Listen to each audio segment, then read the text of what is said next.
Oke, kita lanjut lagi untuk penjelasannya. Nah, jadi di mata kuliah ini tuh kalian akan belajar tentang bagaimana cara membuat bagaimana cara membuat skripsi. Nah, kemarin saya selalu bilang bahwasanya skripsi itu adalah sebagai versi besarnya artikel. Makanya sebenarnya ketika saya rujukan kalian ke artikel itu supaya kalian bisa ada informasi mengenai artikel itu seperti apa, karena itu merupakan versi mini dari sebuah skripsi. Nah, sekarang kita lihat di sini yang kalian fokuskan itu ini kan saya tadi klik author guidelines. Nah, author guidelines itu sesuatu yang harus diikuti oleh penulis dalam menulis artikel. Ini juga harus diikuti ketika kalian hendak menulis sebuah skripsi ataupun proposal. Nah, bagian-bagiannya itu kalian bisa melihat dari poin 13 ini. Oke, saya besarkan dulu.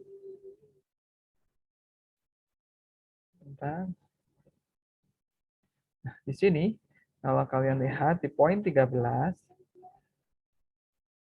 the introduction should consist of the background of the study, its context, bla bla bla, sampai sini. Nah, dari sini ini merupakan kalau dipecah di dalam penulisan skripsi itu dibagi menjadi dua. Yang dipisah itu yang mana? Yang dipisah itu adalah bagian yang literary review. Literary review kalau di dalam penulisan skripsi ini adalah bab 2. Oke. Nah, kemudian the introduction should consist of background of the study. Jadi di dalam bab 1 itu isinya background of the study, research context, kemudian tujuan research objektifnya seperti apa. Kemudian ini adalah bab 2 literature review. Jadi kalau di dalam artikel, bab 2 dan bab 1 dijadikan satu. Oke. Kemudian kita akan melihat contohnya yang sudah tadi pagi sudah saya kirim. Oke, sebentar. Saya buka di sini. Nah, kemarin itu sudah saya download itu yang mana ya? Ini. Ini yang kemarin tadi pagi saya share ke kalian ya. Lihat? Kelihatan nggak? Nggak kelihatan ya? Oh, tampilannya oke. Saya stop share di sini dulu. Aduh, tampilannya. Sebentar. Larinya dia ke sana, dia bukan ke sini. Sebentar. Saya buka. Oh ya, di sini bisa. Aduh, malah ke sini. Oke, oke, oke. Sebentar saya stop share dulu yang dari sini.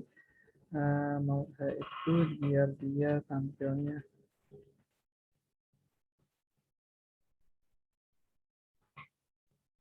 Oke, tadi saya stop share dulu. Saya kira bisa di sana. Nah, ini. Tadi kan disampaikan itu harus ada background of the study, kemudian itu ada, nah ini yang sudah saya, ini yang warna ini tadi yang disampaikan adalah mengenai apa tadi? Objective of the study. Sudah dibaca ya? Jadi bagaimana sih cara menuliskan objective of the study seperti ini? The study aims to bla bla bla. Spesifikasinya seperti ini. Nah, maka ini 1, 2 ini adalah research questions kalau di dalam seminar, kalau dalam proposal kalian, dalam skripsi. Jadi tujuan penelitian ini adalah ini, kemudian dengan research question-nya adalah ini, 1, 2. Nah, kenapa ini saya ambil? Ini publish di tahun 2021, 2 bulan yang lalu. Ini yang paling update. Nah, ketika kalian melihat di sini, ini ada 3 topik di sini. Metakognitif, ini critical thinking, dan juga argumentative writing. Jadi di sini ada 3 topik yang dibahas, yang diangkat, yaitu metacognitive practice, critical thinking practice, kemudian argumentative writing skills. Jadi 3 topik ini yang akan dibahas. Nah, kemudian tadi saya sampaikan, kalau kalian melihat yang tadi, oke, sebentar biar gampang itu saya kopikan saja yang dari Ijal itu saya copy supaya poin 13 sampai ini. Oke. Kemudian oh ya, sambil menunggu kalian bisa mencoba memahami abstraknya, silahkan pahami lagi warna-warnanya itu, kenapa saya kasih warna seperti itu. Oke.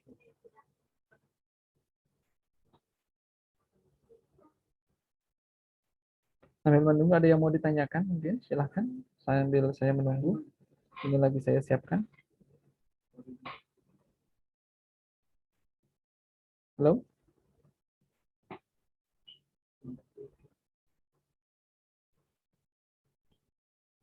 Ada yang mau ditanyakan tidak?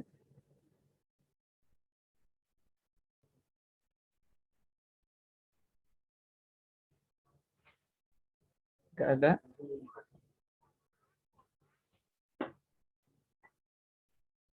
Oke. Nah, sekarang saya buka supaya kelihatan tadi yang ada di sana. Sebentar.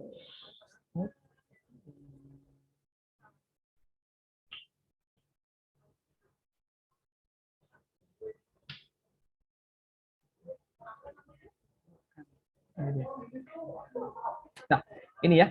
Ini saya tadi buka, ini yang saya copy dari mana? Dari Ijal. Ini yang ada di Outdoor Guidelines. Ini kan tadi ada introduction should consist of background of the study, research context, and literary review. Nah, literary review ini adalah bab 2. Nah, tadi yang sudah saya tunjukkan adalah research objective. Ini yang dimaksud dengan research objective. Yang ini tadi. Ini. Tujuan penelitian. Nah, tujuan penelitian itu di dalamnya ada research questions. Kemudian ketika kembali lagi ke sini, di sini ada yang selanjutnya yaitu literary review. Literary review ini nanti bab 2. Nah, tadi ketika kita melihat di bagian judul, ini kan ada 3 topik. Metacognitive, critical thinking, and argumentative writing. Nah, makanya ini tadi ketika siapa tadi ya yang nanya itu Faiko. Nah, kenapa saya di sini yang judulnya ada tapi visually impaired students itu tidak begitu disarankan karena kemungkinan nanti aksesnya susah. Nah, literary review di sini kita lihat. Nah, inilah literary review. Jadi setelah ada tujuan penelitian, baru masuk ke literary review. Maka di sini tujuan penelitian ini literary review. Jadi ini kalau di proposal skripsi ini yang bagian akhir. Setelah ini baru nanti kalian ada bab 2. Ini masuk bab 2. Nah, makanya judulnya di sini argumentative writing. Poin yang selanjutnya itu adalah ini metacognitive atau metacognition kalau noun-nya. Yang selanjutnya yaitu critical thinking. Nah, setelah itu selesai langsung metode. Itulah metode ini ada di bab 3. Jadi kalau kalian lihat di sini, introduction of the background, nah yang di sini nih, oke. Nah, ini adalah bab 2. Oke. Kemudian kalau misalnya ini bab 2, saya kasih warna apa ya? Misalnya hijau. Nah, ini bab 2. Kemudian sisanya dari ini adalah bab 1, yang di poin 1. Ini adalah bab 3. Bab 3. Kemudian ini adalah bab 4. Pending and discussion. Kemudian ini adalah bab 5. Nah, di dalam nanti saya lagi mengenalkan kalian dengan bab 1. Nah, ini bab 2-nya sebentar sedikit saja yang penting kalian tahu. Nah, di dalam bab 1 itu ada background of the study. Ini. Kemudian ada research konteksnya juga ada. Nah, ini beda ya nanti. Beda penempatan. Aduh, jangan hijau deh. Oke, misalnya saya kasih warna ini deh. Nah, kemudian research objective. Research objective tadi sudah dibahas ya. Yang tadi research questions. Misalnya saya kasih warna ya, gelap sekali, nggak apa-apa lah. Nah, dari sini kita akan lihat mana sih yang disebut dengan background of the study, mana sih research context dan research objective. Ini udah, ini sudah, berarti tinggal 1, 2, 3. Nah, kita sekarang ke sini. Nah, ini sudah saya kasih background of the study. Nah, ini. Kalian lihat yang warna ini. Ini kira-kira apa ini? Saya arti ini ya, supaya kalian lebih paham. Dengan memperhatikan kurang produktifnya penulis-penulis di Indonesia, dibandingkan dengan negara-negara dunia yang selalu berkembang, Kementerian Pendidikan dan Kebudayaan atau Kemendikbud di Indonesia itu ditantang untuk menjawab persoalan-persoalan untuk meningkatkan kemampuan mereka di dalam menulis dari tahap awal, yaitu di tahap sekolah dasar hingga level universitas. Nah, ini ada sumbernya ketika ngomong seperti ini, ada dasarnya, yaitu MOIC 2020. Berarti ini Kementerian Kemendikbud tahun 2020. Ini apa ini sumbernya? Kita cek di bawah. Kalian bisa cek di bawah. MOIC tahun 2020. Ini dia. Nah, apa ini? Nah, ini adalah Strategic Plan of the Ministry of bla bla bla tahun 2020 sampai 2024. Ministry of Education and Culture. Jadi ini adalah diakses langsung dari websitenya Kementerian Pendidikan dan Kebudayaan. Jadi si pemerintah Kementerian Pendidikan dan Kebudayaan sudah menyatakan bahwasannya mereka itu di websitenya secara resmi menyampaikan bahwasannya ini loh kita tuh belum bisa. Ini adalah gambaran kenyataan yang ada di Indonesia.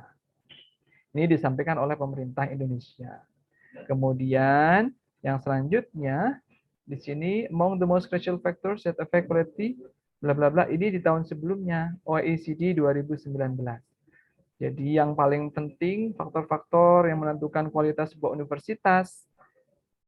Jadi menulis itu writing adalah salah satu faktor penentu dalam universitas. Nah, itu adalah masih rendah, level of reading literacy itu masih rendah berdasarkan OECD tahun 2019. Nah, ini adalah masih jadi masalah-masalah yang ada. OECD, kita cek OECD di bawah. Kita lihat MNO, OECD. Program for International Student Assessment. Ini PISA, ini dari PISA. Jadi menurut PISA, Indonesia itu hasil penelitiannya itu rendah. Nilai literasinya itu rendah. Gitu. Nah, ini yang ini. Ini loh masalahnya. Kita belum bisa, kata Kemendikbud. Terus dicek lagi secara internasional, ini menurut internasional itu kita literasi membacanya itu rendah. Nah, kemudian dibuktikan. Ini buktinya yang kasih saya warna kuning. Ini buktinya sudah diteliti oleh Setiawati. Menyatakan bahwasannya menulis itu merupakan salah satu unsur yang menentukan kecerdasan. Kemudian ini dibuktikan juga oleh ini. Kenyataan-kenyataan yang ada. Nah, kemudian kita ke sini. Oleh karena itu, inilah di sini ditutup. Ini penting loh untuk mengembangkan kapasitas peserta didik dalam hal metakognisi dan juga critical thinking supaya mereka bisa meningkatkan argumentative writing karena argumentative writing itu penting. Jadi disampaikan. Jadi ketiga hal di sini itu disampaikan, 3 topik ini. Ini 2 itu penting untuk mengembangkan argumentative writing. Kenapa? Karena argumentative writing itu adalah sesuatu yang menentukan suatu negara pendidikan itu berhasil atau tidak. Ini buktinya. Seperti itu. Ini penelitiannya. Jadi inilah yang disebut dengan background of the study. Nah, kemudian ini kan sudah ditutup. Ini di sini konteksnya. Argumentative writing show the identity features from other genres. Misalnya ada writing, news report, menyediakan writers untuk memberikan informasi kepada readers.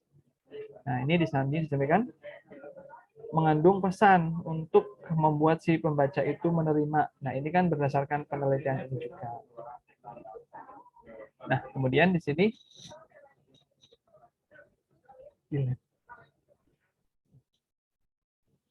sebentar ya.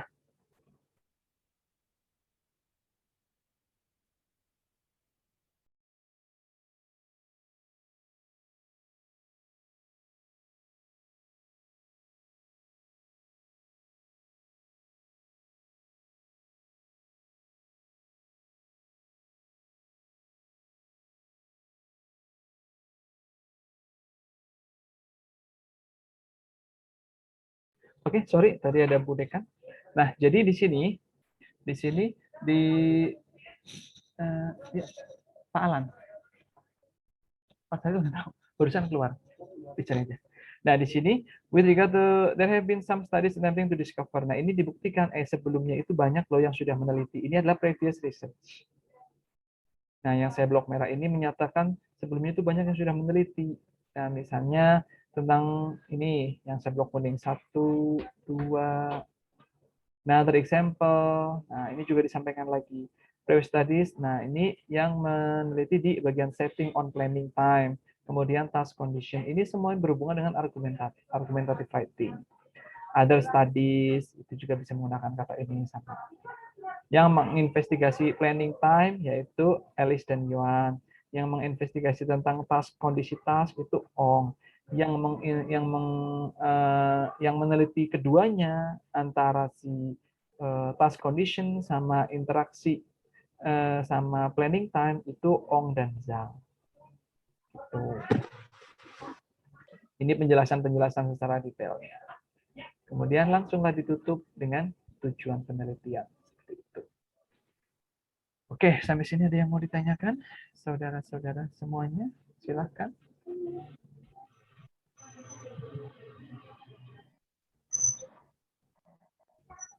Ada yang mau ditanyakan atau cukup jelas?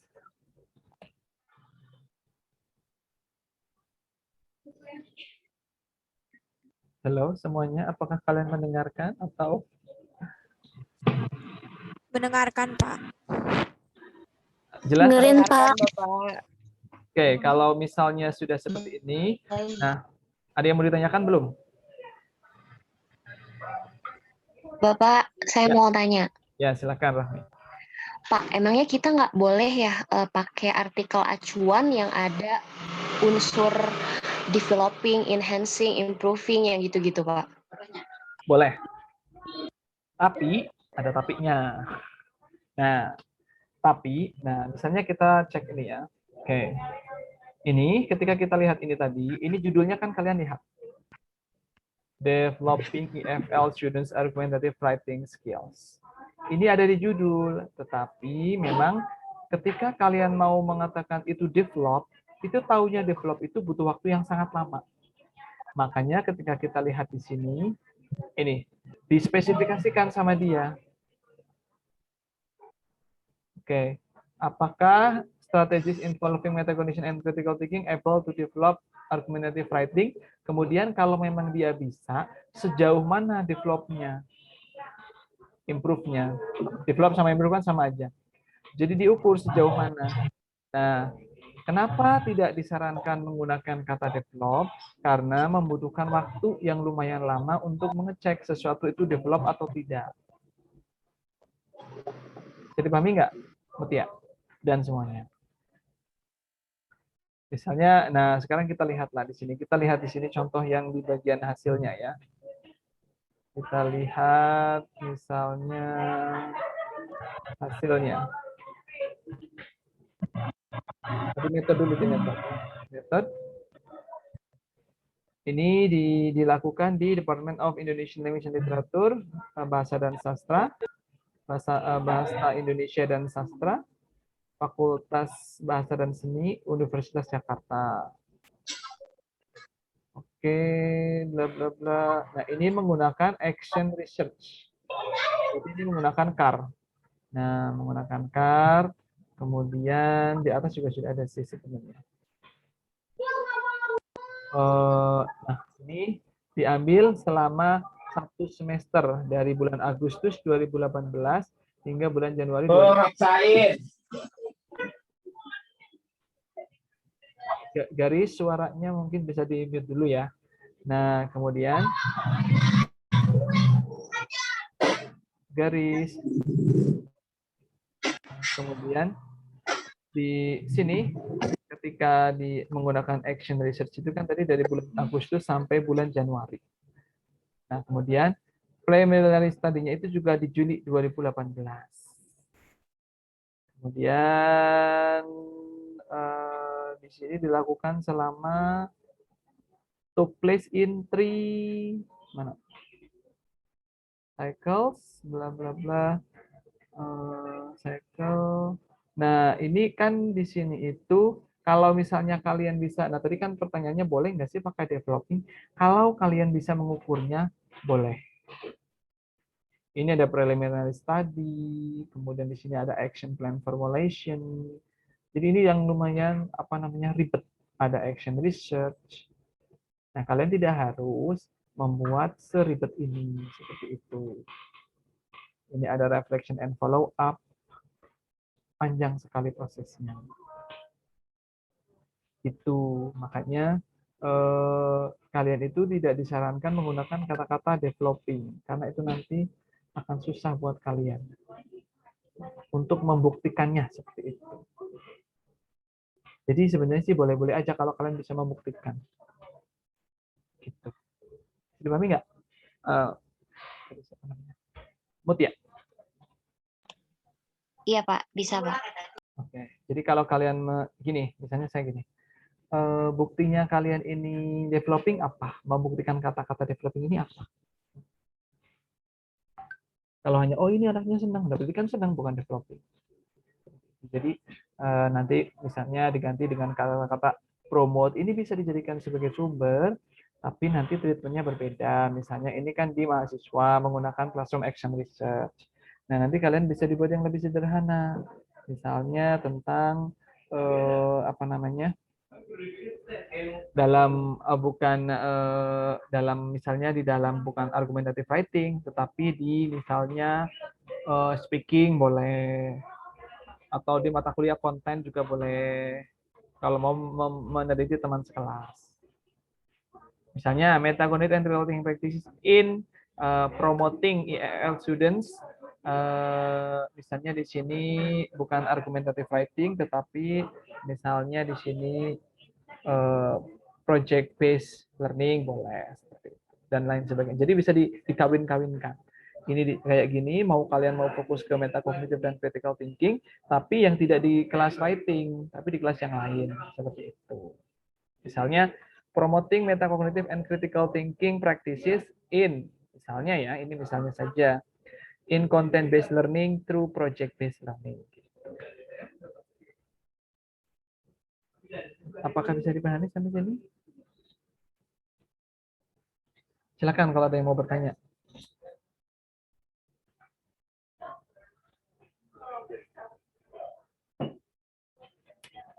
Halo? Kalau tidak ada yang bertanya, saya yang bertanya. Kalian kan sudah paling tidak... Bapak, saya mau nanya. Ya, silakan Latifah. Tapi ragu juga sih, Pak. Ya udah, nggak apa-apa. Kan kalau misalnya di artikel tuh kadang-kadang kita suka nemu literatur review yang source-nya tuh udah tahunnya lama gitu. Yang tahun 99, 98 gitu, 2000-an. Sebenarnya kita boleh nggak sih Pak pakai source yang lama gitu? Boleh. Makasih Pak. Jawabannya boleh, tetapi ada tapinya kalau tidak ada sumber-sumber yang terbaru. Misalnya kita lihat nih argumentative writing. Ini kan publish di tahun 2021 ya. Argumentative writing ini ada di tahun 2013, 2009, 2009, 2017, 2011.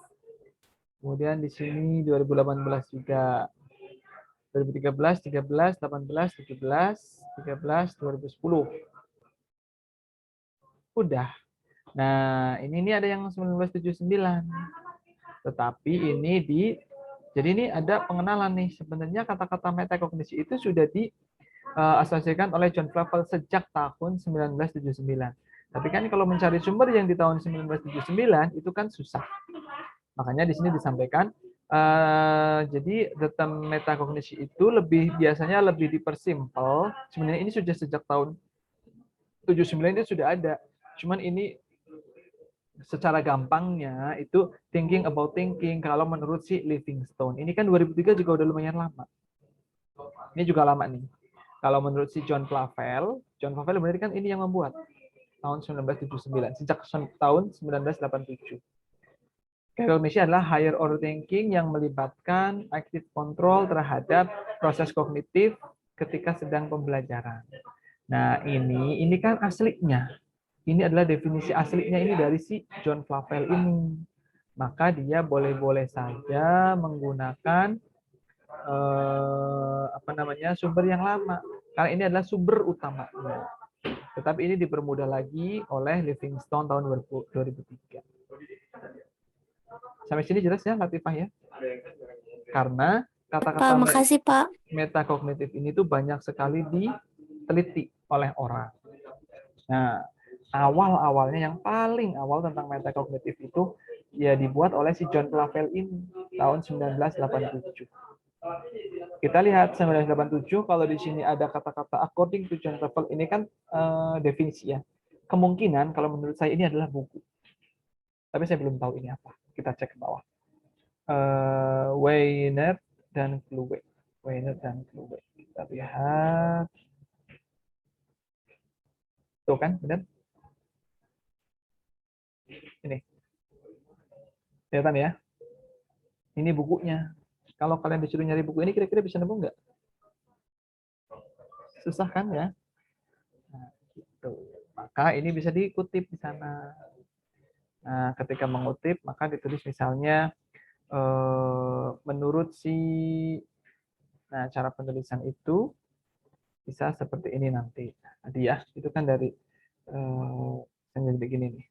Saya tunjukkan sedikit. Ini dari sini. Oke. Nah, itu kan tadi kan kalian dapatnya di metakognitif. Sebentar lagi habisnya ini, tinggal 10 menit lagi. Metakognitif ini di apa tadi yang di tahun 2000, sebentar saya cek. Di tahun 2000 ini oleh 1987 Weiner 1987. Ini kan oleh Weiner lah namanya. Tahun 1987. Ini kan ya?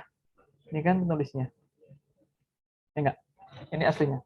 Metakognitif adalah bla bla bla bla bla bla. Ini yang aslinya kan seperti ini. Maka ketika kalian nulis di skripsi, maka nulisnya adalah seperti ini.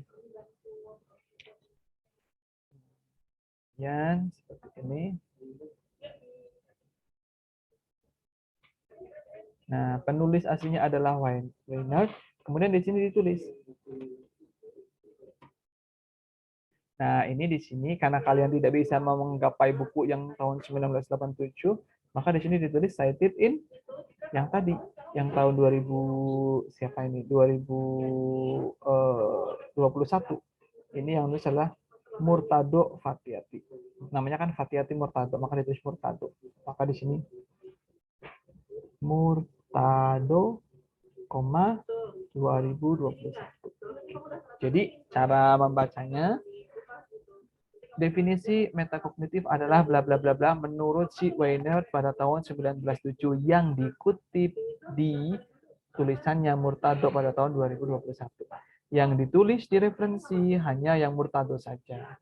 Ketika orang mau tahu ini tuh siapa, maka mereka harus pergi ke tulisannya si Murtado. Misalnya ini skripsi kalian. Gitu. Ini kan di Murtado nih ya. Ini di artikel Murtado. Ya. Itu kan di artikel Murtado. Kalimatnya seperti ini. Nah, ini deskripsi kalian. Ini di artikel kalian. Nah, ini artikel kalian tulisnya kayak gini. Jadi kalau ada yang baca artikel kalian, why not ini siapa sih sebenarnya? Ya mereka harus cek punya Murtado. Ketika sudah cek punya Murtado, oh ternyata why not itu ini. Nanti dia ngecek di referensinya si Murtado itu. Gitu caranya. Bisa dipahami?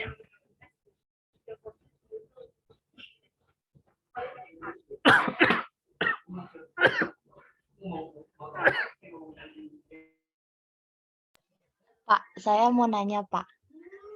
Ya silakan, apa pertanyaannya?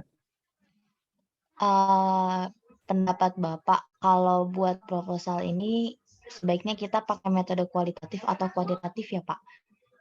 Soalnya kebanyakan artikel yang saya temu itu pakainya kuantitatif, Pak.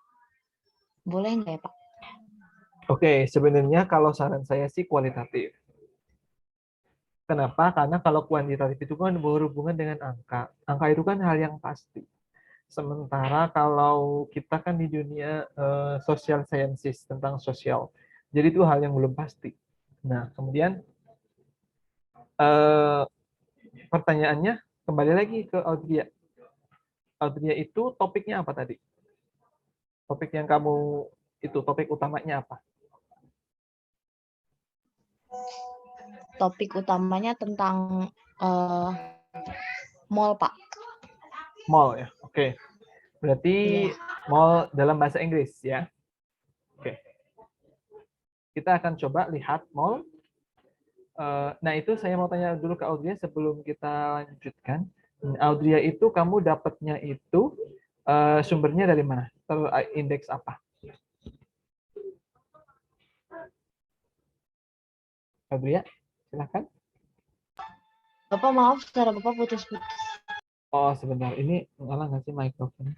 Ya. Jadi, kamu itu artikelnya yang jadiin sumber utama itu dari jurnal terindeks apa?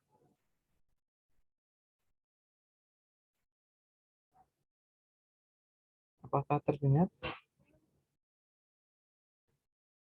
Audria, itu yang kamu itu, apa namanya, jadiin sumber artikel utamanya Iya, diambil Pak. dari jurnal apa? Jurnal apa?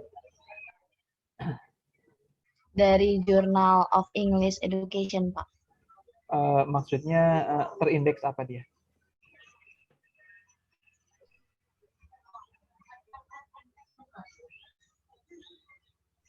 Halo? Misalnya ini nih ya. Ini kan tahun 2020, nih saya set sejak tahun 2020. Kamu bilang kan tadi kebanyakan itu menggunakan kuantitatif ya. Nah, kalau kita lihat ini Scopus. Kalau ini di Education, karena dia punya Taylor and Francis, pasti sudah Scopus. Bukan pasti sih, saya yakin ini Scopus. Nah, ketika melihat di sini, maka di sini mana tadi dituliskan di sini saya lihat itu mixed method. Oke, gimana ya? Bla bla bla. Nih ya. Ini mixed method tahun 2020. Kalau tentang mall ya. Learners Development Mobile Assisted Language Learning. Ini tahun 2020 publishnya nih. 2020 isu pertama. Ini ya, ini yang Scopus buat Audria. Kemudian ini juga British Journal of Educational. Ini juga kemungkinan ini bukan itu sih. Ini Mobile Assisted Language Learning. Ini Scopus nggak ya kira-kira. British Journal of Educational Technology ya, ini kemungkinan juga Scopus. Ketika kita lihat, error. Oh ya error. IP-nya di blok, kasihan sekali. Nah, tadi mana? Bla bla bla. Kita cari yang lain, misalnya Role in Mobile Assisted Language Learning. Pak, ini judul saya, Pak. Oke, saya buka. Ya, silakan apa sampaikan. Pronunciation Learning, Participation, and Attitude Enhancement through Mobile Assisted Language Learning. Pronunciation Learning, pelan-pelan. Pronunciation Learning. Participation. Terus? and attitude. Attitude. In. Halo. Tambahin aja ya. Coba kita lihat. Ini ya. Kita lihat Uniku. Tahun 2020. Ini yang tadi ya. Iya, yang itu. Ini tadi Sinta berapa ini? 2 kayaknya ya. Tahun 2020. Conversation, learning, presentation, and method. Nah, kita lihat. Jadi namanya apa sih ini tadi namanya? English Review Journal of English Education. English ini ya. Tahun 2020 dia itu masih Sinta 2 masih sih. Oke. Tapi dia turun ke Sinta 5, kasihan sekali ya. Oke. Is collaborative action research. Ini bukan kuantitatif. Mana kalimat kuantitatifnya? Mana ada? Kalau ini kual enggak, waktu itu saya nemu artikel tapi kuan gitu, Pak. Nah makanya kebanyakan kalau action research itu pasti dia bukan kuanti. Biasanya pasti kualitatif ataupun mixed method. Makanya kamu bisa cari dari sini tadi, kayak gitu caranya. Jadi kalian, ini tinggal 1 menit lagi ya habis, cari yang terbaru-terbaru kayak gini nih. Tadi contohnya kan sudah ini ya, ini mixed method. Ini juga yang tadi kamu tunjukkan, ini juga action research, classroom action research. Nah, kalau classroom action research, ketika kita lihat di sini, saya yakin ini bukan bukan kuantitatif. Nah, misalnya kita lihat di bagian metodologi, mana tadi students achievement, bla bla bla, ini bagaimana data conclusion, bentar. Mana ya metodologi, mana? Nah, ini car, bla bla bla, bla bla bla bla, physical, applied model. Nah, bentar kita lihat ada